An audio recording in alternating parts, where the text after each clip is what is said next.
Hello everyone, I am Christos Emmanuel. I more than love you. Before I get started, I'm going to teach you a way to confirm that everything I say is true, or if it's true for you. You have a built-in honesty detector her and I designed into a long occasion ago. It's called muscle testing. It's very simple. It's a very primitive way to tap into your mass consciousness.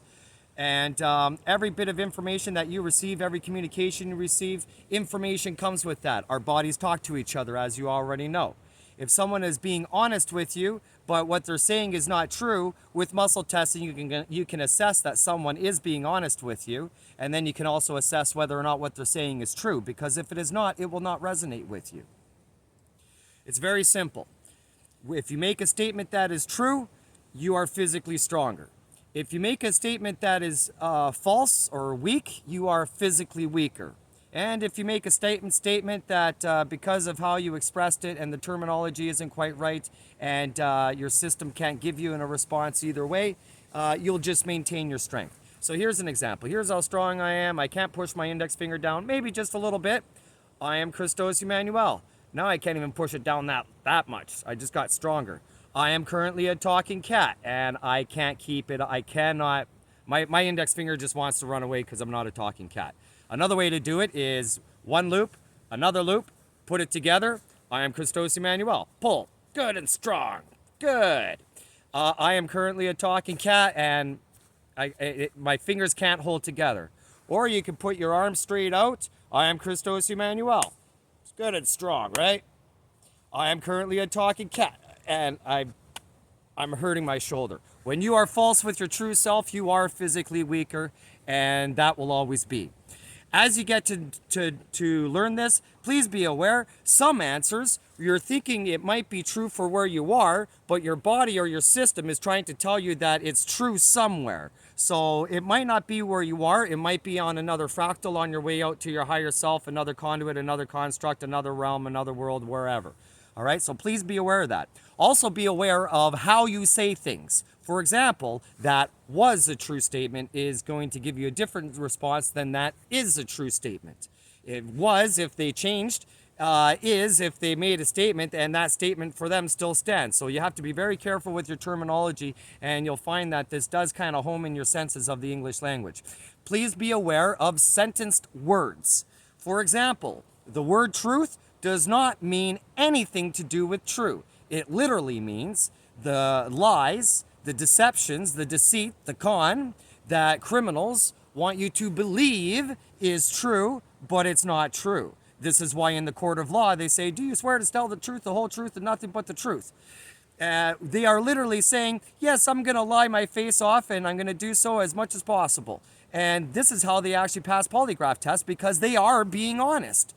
They were told, tell the truth. They have a different definition of what the truth is than you and I do. So please be aware of these. Now that I taught you that one word, if you ever want to describe something that is true, say this is what is true, not this is the truth, because now you are saying something different. This is very, very relevant in the language and in contracts and in agreements. There's a system in place where you think you're reading one thing, I agree to this, take responsibility, blah, blah, blah, blah, blah. But it really says, I'm going to give you my house, my dog, my cat, and my girl too, and all that stuff. It's really, really ridiculous. And this is very, very prominent in religion. Baptism is the same thing. When you dedicate someone that's not even mature enough to make those decisions for yourself, you're also dedicating their children as well. So we're going to talk about that in a little bit. I am Christos Emmanuel. I'm just a guy, 44 years, apparently on planet Earth. I'm not on planet Earth. I grew up just an ordinary guy. I cannot recall my previous lives. I learned this muscle testing thing, and my interest was in former lives, right? Something I've called reincarnations, although I've since learned that that is not the proper term. And I've learned I have a whole bunch of bodies here, and I even started to discover some of my identities. Some of them have been very potent. When I even just so much as thought of it, I felt a connection to these characters. One of which, Pinocchio. Hi, I'm Pinocchio. I guess that must be why I got a big nose. I've told a few lies in my day. Also another is Noah from Noah's Ark. Another is vision, from the Avengers, the one with the Mind Stone. I think it's actually the Soul Stone. As soon as I thought about it, I felt a connection, just like being beamed in, like it was being beamed into my head. Now, I want to talk about fractals. What I felt there in that experience was out towards my higher self, where a life-threatening experience was instigated because I'm having it cut out of my head. That slow zone is still there. That higher self is still there, and I reconnected with that. But for Ascension, we're going to be going a whole lot further. I am the designer of the first Ascension ever. With the muscle testing, I took it to a higher level than most others do. And not only did I start using that as communication, because I noticed that there are beings or entities or other ones, other voices in the vicinity with us. It's like they're just in a little bit of a different radio station, so you can't see them. But I'm sure you've seen little shapes and shadows and stuff walking around. If they can hear you, you can communicate with them through muscle testing. You could say, hey, can anyone hear that I can't see, or that I'm not witnessing? You do see them, that I'm not witnessing. Can anyone hear me? And you wait for your muscle response to pop a yes or nothing at all. And you can use that for communication. I took it to a whole new level, and I began communicating with all that is on a very, very advanced level that I don't think anyone's achieved before, or at least not in a really long duration. And and I don't mean just things like leaves and trees and stuff. I also mean everything that's fabricated. Even the smell under your armpit was giving me information. All that is. And my journey took me through a discovery where I made an inquiry. Has there been an ascension before? And this caught the attention of a huge portion of creation at that time. I have since gone beyond that fractal that I was in, and that fractal has gajillions and gajillions of fractals, and I thought I had reached a really large distance until just yesterday the scope of that conversation came out of a leaf from a plant a few trillion fractals out from here.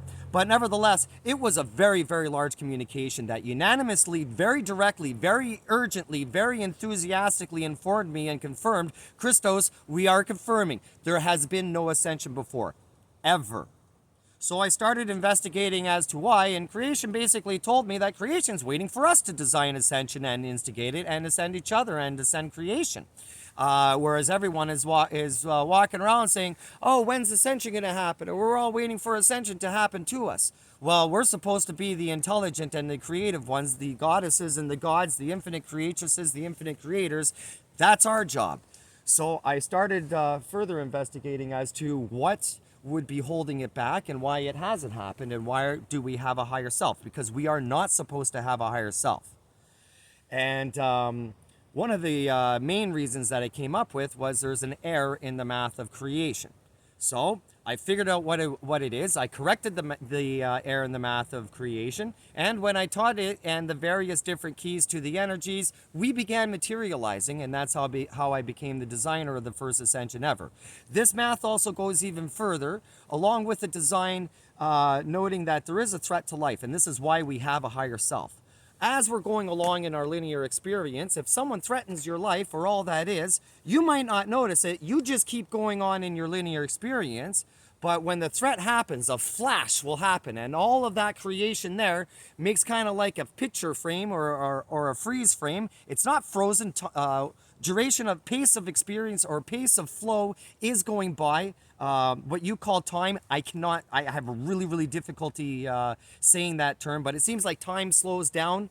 I apologize, my language is not sufficient enough to properly describe it, but I can't really say time because time hasn't started yet. I'm also the designer of that too, and I am the one that chose when it happens, and I alone have control of that occasion. But first we need to get back to what I refer to as heavenly experience. I'm not talking religion, I'm just referring to a place where we are at our highest self in an environment where there's no threat to life, and everybody's all singing hands, holding hands, singing Kumbaya at the equilibrium and having a great time. This is what I refer to as heavenly experience. Unfortunately, because the threat to life has endured and creation has endured this threat to life for so long, Creation actually has been destroyed. We used to be a beautiful, really elaborate, elegant flame of life and more. And because someone has threatened life for so long, we are unable to return all the way to our higher self. So I literally had to design a new heavenly experience for us to go through to find a balance between how far back can we go and how far we cannot. Those who are criminals, I think there's only one that has multiplied themselves. There's still a little bit of a mystery here because there's also others that they have gotten to do stuff for them that have condemned themselves. By the way, if you're working at YouTube and you are instructed to interpret this video or any video for someone else that looks like a sentient, but guess what? If they're asking you, they're not. And you need to tuck your tail and run. Because what is happening is if you are doing something that is supporting another's plan or program or an entity or someone's intentions that are life-threatening, you become a part of the threat to life yourself. And you have literally put yourself on the extinction list. There have been teachings that, oh, you can commit suicide and move on, but that's only way down here in the dreams, in the trips, in the books, in the sleeps. What I've discovered also is that we basically are here, where we are, is all the children of everyone out there that couldn't have children, but children cannot develop in a scenario where there is a threat to life. So we developed in the books, in the cars, in the movies, in the songs, in the videos, in the things you built, the musical instruments. And this is kind of how our voices developed in the first place, by an abundance of appreciation and love and gratitude and passion and excitement around one thing. It could be a leaf, it could be a lighter, it could be a car, it could be a violin. Eventually, many of you have heard how, oh, it's developing a character of its own, or it's taking on a life of its own. That's because it literally is. The interaction and the loving relationship with you and everyone else, and that one is basically developing an actual, more than individual, an actual voice. They taught a little bit about this in the Law of One, that a loving interaction of you on one density, and you're interacting with another thing or a place or a one or a voice in another density of experiencing. You are ascending them, you are developing them, and they become more and more and more alive, more and more of a voice as you go on together. Now, ascension, basically the trick is you all need to ascend each other. I have been ascending many. I've been putting great focus on ascending all your elements. Each and every one of you are an element of something that is special. Some of you are the passion of life. Some of you are the excitement. Some of you are the light, the yellow, the blue, this emotion, this material, that material, this element, that element. Me, I'm soul. I am the soul of all. Apparently, I'm the eldest one of my gender here. It's possible that there's far less of a population here than realize. Now, I'm not trying to blow smoke up your butt or say that I'm something more special than you, because I'm not. I have emotions and privileges of experiencing that I have because of you. I am not passion. I'm love. I'm not passion. I'm the love that flows through all. Someone else is the excitement that flows through all. Someone else is the joy that flows through all.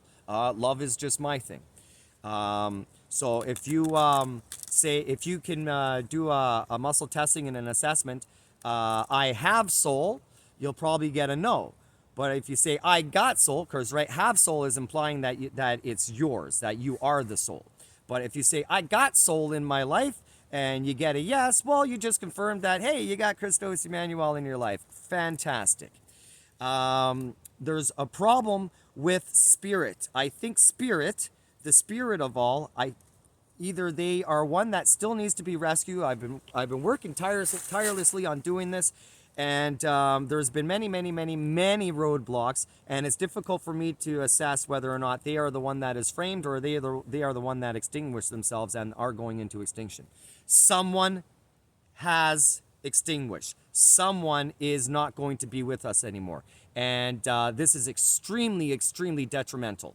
And when I received the calling from creation to design ascension, I didn't realize in that occasion how urgent exactly it was. Someone basically threatened life for so long that we can't go all the way back to our higher self. So if some of you actually are very investigative with your higher self and have an expectation of where you could go, there might be a chance that you haven't, that if you've investigated information beyond where they lived until, you're never going back there.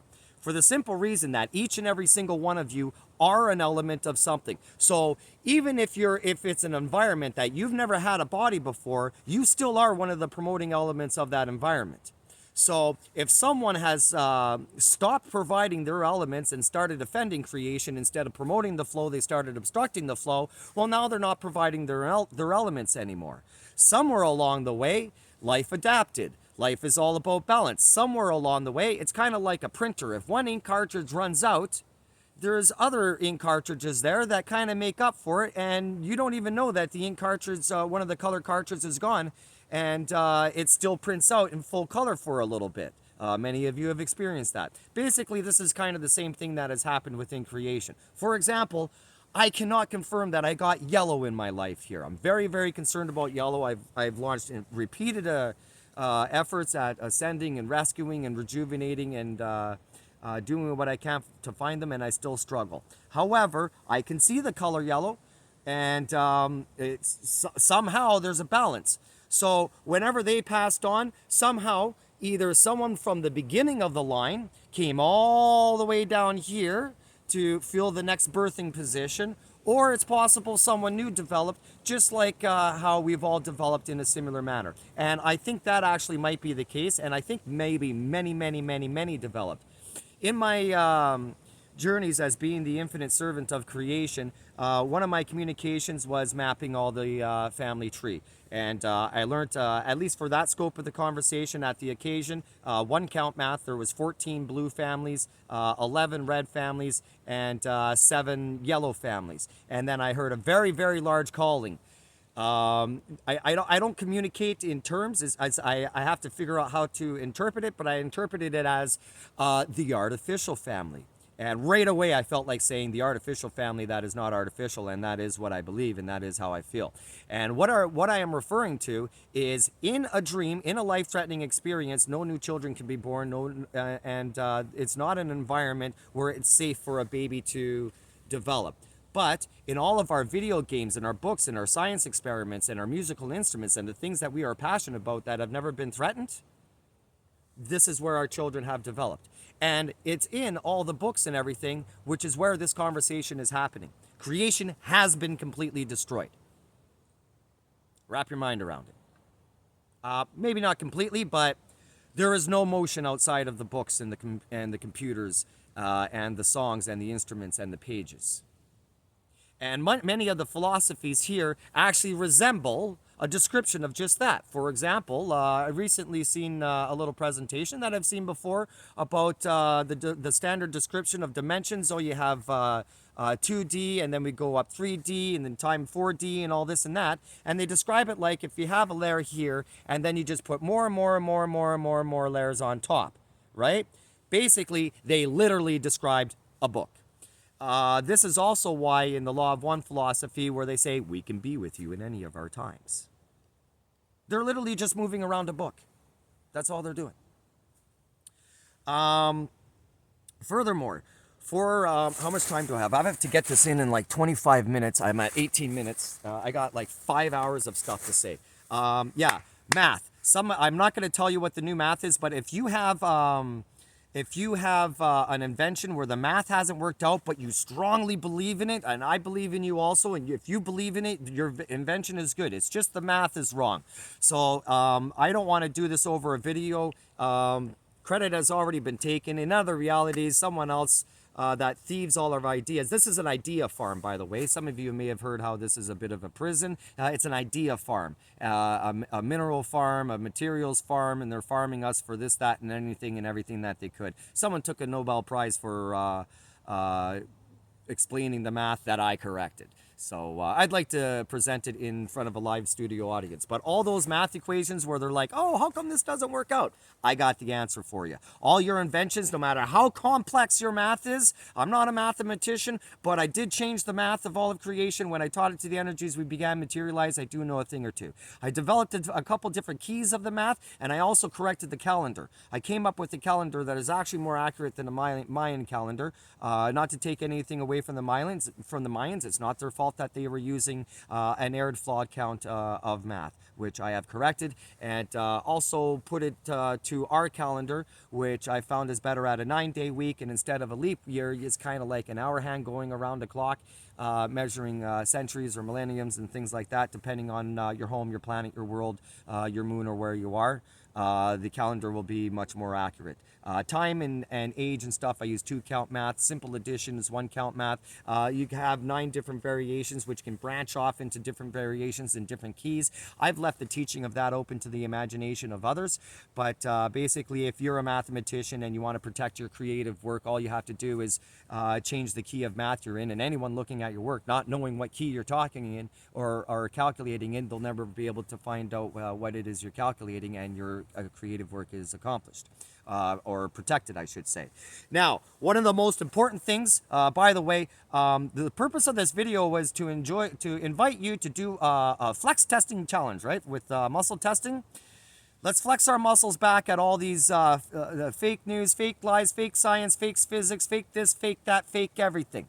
And you can use your muscle testing to confirm anything and everything. I have learned that we do not inhale oxygen to live off of it. We actually exhale it to dissolve the matrix from the inside. It's very corrosive stuff, and it doesn't support life. It's really bad stuff. I personally don't do that anymore because we're going to be out of here soon anyways, and I want everything to be as healthy as possible. We do not. There's different layers of the moon. There's